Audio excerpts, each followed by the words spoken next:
નમસ્તે તાલીમાર્થી મિત્રો, વેલકમ છે મારી યુટ્યુબ ચેનલ ડૉક્ટર ધરા જોશી પર। હું છું ડૉક્ટર ધરા જોશી। હું નીલકંઠ બીએડ કોલેજ વિસનગરમાં પ્રિન્સિપાલ તરીકે ફરજ બજાવું છું। મારી ક્વોલિફિકેશન છે એમએસસી, એમએડ, એમફિલ અને પીએચડી। હું છેલ્લા 12 વર્ષથી બીએડ કોલેજમાં અધ્યાપન કાર્ય કરતી આવી છું। આપણે સેમ 3માં વર્ણનાત્મક આંકડાશાસ્ત્ર અધ્યયન માટેના મૂલ્યાંકનમાં આપણે જોઈ રહ્યા છીએ। અત્યાર સુધીના વિડીયોમાં આપણે મધ્યક, મધ્યસ્થ, બહુલક અને હવે ચતુર્થક વિચલન, વિસ્તાર વિશે આપણે માહિતી મેળવી છે।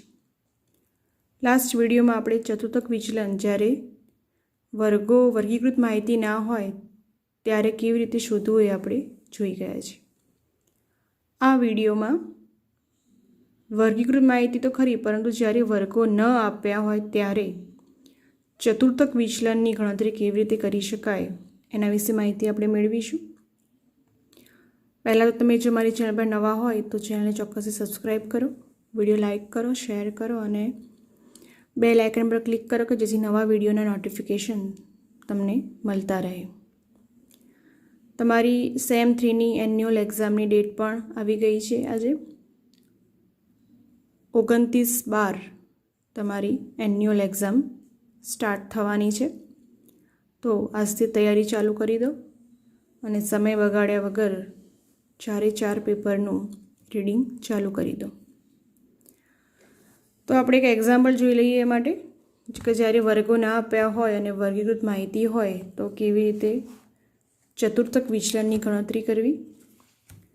પ્રાપ્તાંક આપેલા છે અને સામે આવૃત્તિ આપેલી છે, તો આપણે પહેલાં CF શોધી લઈશું।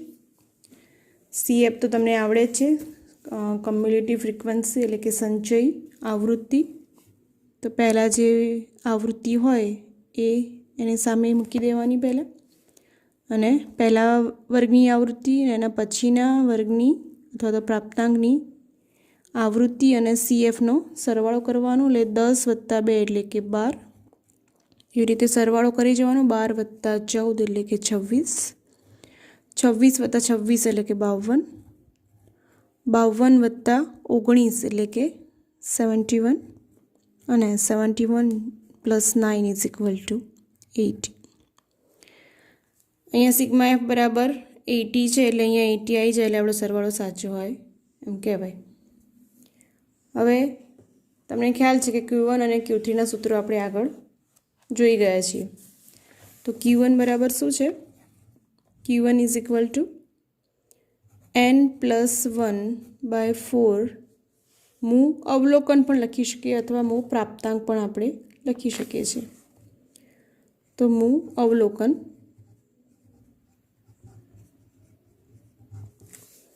હવે n કેટલો છે? કુલ આવૃત્તિ અહીંયા આપેલી છે 80, તો 80 + 1/4 મૂ અવલોકન બરાબર 81/4 મૂ અવલોકન બરાબર 20.25 મૂ અવલોકન। હવે જો 20.25 મૂ અવલોકન એ જે આપણે CF અહીંયા શોધી છે એમાં જોવાનું છે કે કયા પ્રાપ્તાંકમાં અથવા તો કયા CFમાં 20.25 મૂ અવલોકન આવી જાય છે। તો તમે જોઈ શકો છો કે 26 CFમાં આટલા સુધી 26 જે CF આપણે શોધ્યું છે એની અંદર 20.25 મૂ અવલોકન આવી જાય છે, એ આંકડો આમાં આવી જાય છે।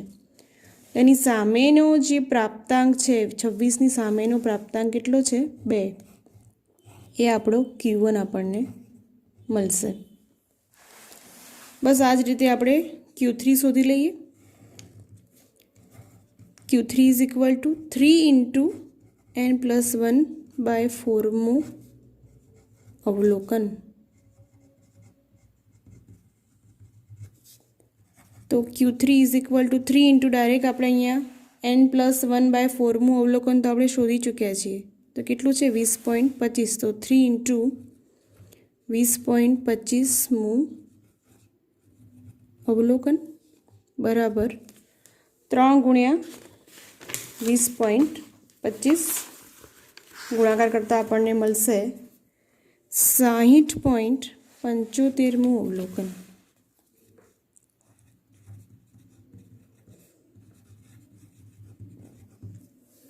હવે 60.75 એ CFના કયા ખાનામાં આવશે? તો 71માં 60.75મું અવલોકન સમાવેશ થઈ જાય છે. તો 71ની સામેનો જે પ્રાપ્તાંક છે 4 એ આપણો Q3 બનશે. તો અહીંયા લખી દઈએ Q1 ઇઝ ઇક્વલ ટુ 2 અને Q3 ઇઝ ઇક્વલ ટુ 4. અહીંયા તમારે લખવાનું રહેશે કે CFના ખાનામાં જોતા એ 20.25મું અવલોકન 26માં આવી જાય છે, એટલે કે સામેનો જે પ્રાપ્તાંક છે એ આપણો Q1 મળશે. અને Q3માં અહીંયા તમારે લખવાનું રહેશે કે 60.75મું અવલોકન એ CF બરાબર 71માં આવી જાય છે, એટલે એને સામેનો જે પ્રાપ્તાંક છે આપણો Q3 અહીંયા મળશે. આ એક્ઝામ્પલ મેં અમોલ પ્રકાશનમાંથી લીધેલો છે. પેજ નંબર છે 84. એમાં કેવી રીતે લખવું એ અંદર સમાવેશ થઈ જાય છે. હવે આપણે Q શોધી દઈશું. Q3 અને Q1 આપણને મળી ગયા છે. તો Q બરાબર તમને ખ્યાલ છે સૂત્ર Q is equal to Q3 minus Q1 ભાગ્યા 2. Q3 કેટલો મળ્યો આપણને 4 અને Q1 છે 2 ભાગ્યા 2 બરાબર 2 ભાગ્યા 2 બરાબર 1. તો આપણને Q મળી ગયો Q ઇઝ ઇક્વલ ટુ 1. તો પારસ્ય વિચલન અથવા ચતુર્થક વિચલન Q ઇઝ ઇક્વલ ટુ 1 આપણને મળી ગયો. ખૂબ જ ઇઝી એક્ઝામ્પલ છે કે જ્યારે વર્ગોના આપ્યા હોય અને આવી રીતે પ્રાપ્તાંક અને આવૃત્તિ આપેલી હોય તો CF શોધવાનું. Q1 અને Q3ના સૂત્રો ઉપરથી એનું કયું અવલોકન છે શોધવાનું અને CFના કયા ખાનામાં આવે છે એ ફાઇન્ડ કરવાનું અને સામેના જે પ્રાપ્તાંક આપણને Q1 અને Q3 મળી જાય છે અને એ ઉપરથી આપણે Q શોધી લેવાનું. ઓકે, બીજું એક એક્ઝામ્પલ આપણે જોઈએ કે જ્યારે વર્ગો આપ્યા હોય ત્યારે ચતુર્થક વિચલનની ગણતરી કેવી રીતે કરી શકાય. તો હવે વર્ગો આપ્યા હોય ત્યારે ચતુર્થક વિચલનની ગણતરી કેવી રીતે કરવાની આપણે જોઈ લઈએ. તો Q1નું સૂત્ર થશે L1 plus n/4 minus CF1 ભાગ્યા F1 ગુણ્યા I. જે મધ્યસ્થનું સૂત્ર હતું એ જ સૂત્ર છે, પણ અહીંયા n/2ની જગ્યાએ n/4નો ઉપયોગ કરવામાં આવ્યો છે. એ રીતે Q3 બરાબર L3 એટલે કે Q3 છે એટલે L3 plus 3n/4 minus CF3 upon F3 ગુણ્યા I. એક્ઝામ્પલ આપણે જોઈ લઈશું. તો વર્ગ આપ્યો છે અને આવૃત્તિ આપેલી છે. આપણે CF શોધવાની છે. પહેલાં મધ્યસ્થમાં જેમ આપણે કરતા હતા એમ જ કે પહેલાં આપણે એનું CF શોધી લઈશું, કારણ કે આપણે સૂત્રમાં પણ CF છે એટલા માટે. તો 2 વત્તા 6 8, 8 વત્તા 10 એટલે 18, 18 વત્તા 14 એટલે કે 32, 32 વત્તા 15 એટલે 47, 47 plus 11 is equal to 58 and 52 plus 2 is equal to 60. હવે પહેલાં આપણે મધ્યસ્થમાં શું કરતા હતા, n/2મું અવલોકન નક્કી કરતા પહેલાં અને પછી એના પરથી FCF મધ્યસ્થ વર્ગ નક્કી કરતા. તો અહીંયા પણ એ જ કરવાનું છે. અહીંયા n કેટલો છે 60, તો 60 ભાગ્યા 4મો પ્રાપ્તાંક, 60 ભાગ્યા 4મો પ્રાપ્તાંક બરાબર અહીંયા શું મળશે 15મો પ્રાપ્તાંક. હવે આપણે CFના ખાનામાં જોઈશું તો 15મો પ્રાપ્તાંક એ આપણને CFના કયા ખાનામાં મળશે આપણને, તો અહીંયા 18માં 15મો પ્રાપ્તાંક આપણને મળશે. તો એની સામેનો જે આવૃત્તિ છે આપણી શું મળશે આપણને? F1. અને જે એનો સામેનો વર્ગ છે એ આપણને મળશે Q1 વર્ગ. અને મધ્યસ્થમાં કરતા હતા એમ જ કે જે મધ્યસ્થ વર્ગ હોય એના ઉપરની સંચય આવૃત્તિ આપણે એક્ઝામ્પલમાં લેવાની હોય. તો અહીં Q1 વર્ગના આગળના વર્ગની CF આપણને શું થશે? CF1. એ જ રીતે આપણે શું શોધવાનું છે? Q3 શોધવાનું છે. Q3માં 3 ઇન્ટુ અહીંયા n/4 આપણે શોધેલો છે, તો 3 ઇન્ટુ 15મો પ્રાપ્તાંક બરાબર 45મો પ્રાપ્તાંક. હવે 45મો પ્રાપ્તાંક છે એ CFના ખાનામાં જોતાં 47માં એનો સમાવેશ થઈ જાય છે. તો 47ની સામેની જે આવૃત્તિ છે એ શું મળશે આપણી? F3. અને સામેનો જે વર્ગ આવશે એ આપણને શું મળશે? Q3 વર્ગ. Q3 વર્ગ. અને એ જ વર્ગની આગળની જે સંચય આવૃત્તિ છે આપણી એ મળશે CF3. બરાબર. તો આપણે શું નક્કી કર્યું? F1 નક્કી કર્યું, F3 નક્કી કર્યું, CF1 અને CF3 નક્કી કરી દીધું. હવે શું બાકી છે? L1 અને L3 શોધવાના બાકી છે. તો આપણે કેવી શોધીશું? L અને L3 શું છે? મધ્યસ્થ વર્ગ અથવા અહીંયા ચતુર્થક વર્ગ જે છે એનું અધસીમા બિંદુ Q1 વર્ગનું અને Q3 વર્ગનું પણ L3 શું થશે? અધસીમા બિંદુ. તો આ વર્ગની અધસીમા બિંદુ કેવી શોધવાનું? આ વર્ગની અધસીમા વત્તા આગળના વર્ગની ઉધ્વસીમા ભાગ્યા 2. એવી રીતે આ વર્ગની અધસીમા વત્તા આગળના વર્ગની ઉધ્વસીમા ભાગ્યા 2 એ આપણું અધસીમા બિંદુ મળશે. તો L1 કેટલા મળશે? L1 બરાબર 35 વત્તા 34 ભાગ્યા 2 બરાબર 34.5. અને L3 બરાબર 45 વત્તા 44 ભાગ્યા 2. તો 45 વત્તા 44 ભાગ્યા 2 બરાબર 44.5. તો બધી જ કિંમતો આપણને હવે મળી ગઈ છે. હવે ફક્ત આપણે સૂત્રમાં કિંમતો મૂકવાની છે. તો Q1 અને Q3 સુધી લઈએ, એના પરથી આપણને Q મળશે.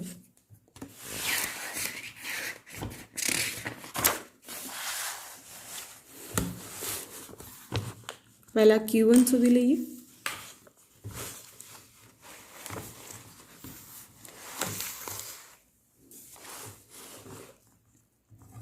Q1 is equal to L1 plus n/4 minus CF1 upon F1 ગુણ્યા I એટલે સંચય આવૃત્તિ.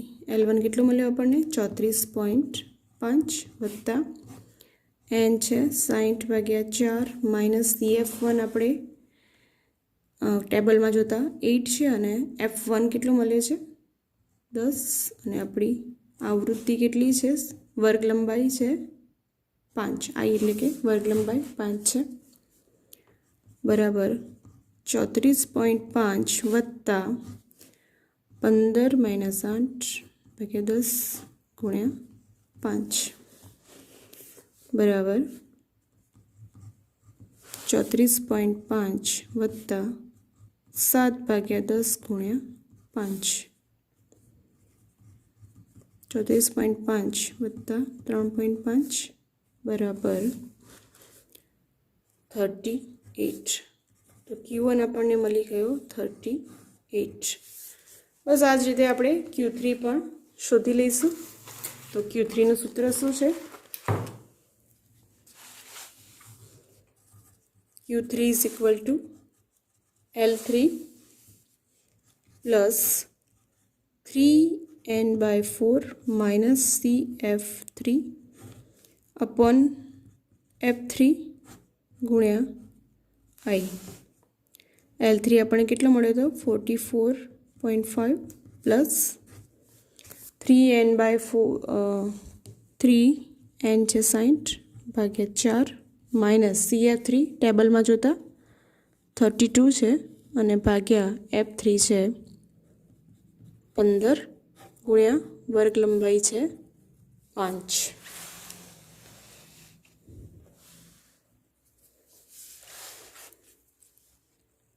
બરાબર 44.5 પ્લસ નું સાદું રૂપ આપતા આપણને મળશે 13/15 ગુણ્યા વર્ગ લંબાઈ બરાબર 44.5 પ્લસ 4.33 4.33 બરાબર 44.5 વત્તા 4.33 બરાબર 48.83 તો Q3 આપણને મળશે 48.83 હવે Q શોધી લઈએ પાદસ્થ વિચલન ચતુર્થક વિચલન Q = Q3 - Q1/2 Q3 આપણને કેટલો મળ્યો છે 48.83 માઇનસ Q1 કેટલો મળ્યો છે 38/2 બરાબર 10.83 ભાગ્યા 2 તેથી Q = આપણને મળશે 5.41 તો પાદસ્થ વિચલન Q = 5.41 ખૂબ જ ઇઝી એક્ઝામ્પલ છે મધ્યસ્થના જેવું સૂત્ર છે સૂત્ર પણ કંઈ બહુ યાદ રાખવાની જરૂર નથી મધ્યસ્થનું સૂત્ર આવડતું હોય તો આ સૂત્ર આવડી જ છે ફક્ત એટલું ધ્યાન રાખવાનું છે કે મધ્યસ્થમાં n/2 હોય છે અહીંયા n/4 છે ચતુર્થક વિચલન છે એટલા માટે તો Q1માં n/4 આવશે અને Q3માં 3n/4 આવશે તો Q1 શોધી લેવાનું Q3 શોધી લેવાનું અને Q એની પરથી નક્કી કરી દેવાનું મેઇન શું છે અહીંયા કે જે પ્રાપ્તાંકનો વર્ગ નક્કી કરવાનો છે એ મુખ્ય છે કે તમે Q1 n/4 શોધો Q3 3n/4 શોધો એની પરથી Q1 વર્ગ નક્કી કરો Q3 વર્ગ નક્કી કરો F1 F3 CF1 CF3 નક્કી કરો તો બસ આટલું જ નક્કી કર્યા પછી તો એકદમ ફક્ત સૂત્રમાં કિંમતો મૂકવાની છે અને એકદમ ઇઝી એક્ઝામ્પલ થઈ જાય છે તો જો આવો એક્ઝામ્પલ પૂછાય પરીક્ષામાં તો ચોક્કસથી ગણવું કે જેથી તમને પૂરેપૂરા માર્ક મળી શકે હવે એક એક્ઝામ્પલ તમને આપું છું ઘરેથી ગણવા માટે હોમવર્કમાં કે તમે જાતે પ્રેક્ટિસ કરો જવાબ ના આવતો હોય આવડતું ના હોય કે મુશ્કેલી હોય તો તમે મને મેસેજ પણ કરી શકો છો તો એક એક્ઝામ્પલ હોમવર્કમાં આપી દઉં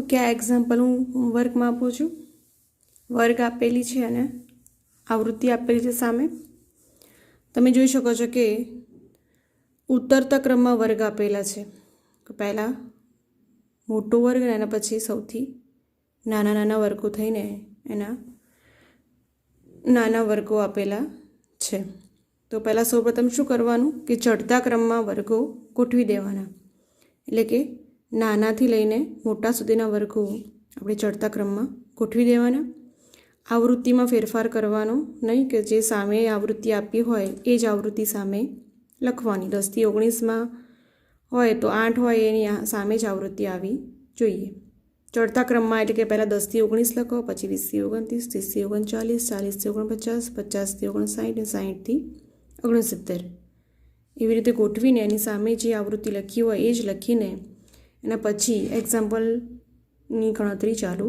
કરવાની ઓકે તો હોમવર્કમાં આ એક્ઝામ્પલ તમે ગણો કોઈ મુશ્કેલી હોય તો મેસેજ પણ કરી શકો છો નેક્સ્ટ વિડીયોમાં આપણે પ્રમાણિત વિચલનના એક્ઝામ્પલ જોઈશું કે જે પ્રમાણિત વિચલન અવારનવાર પરીક્ષામાં પૂછાતા જ હોય છે એના એક્ઝામ્પલ તો ત્યાં સુધી નેક્સ્ટ વિડીયોમાં મળીએ અને બીજી પ્રેક્ટિસ આગળના એક્ઝામ્પલની પ્રેક્ટિસ પણ તમે ચાલુ રાખો તો નેક્સ્ટ વિડીયો સુધીમાં જય હિન્દ વંદે માતરમ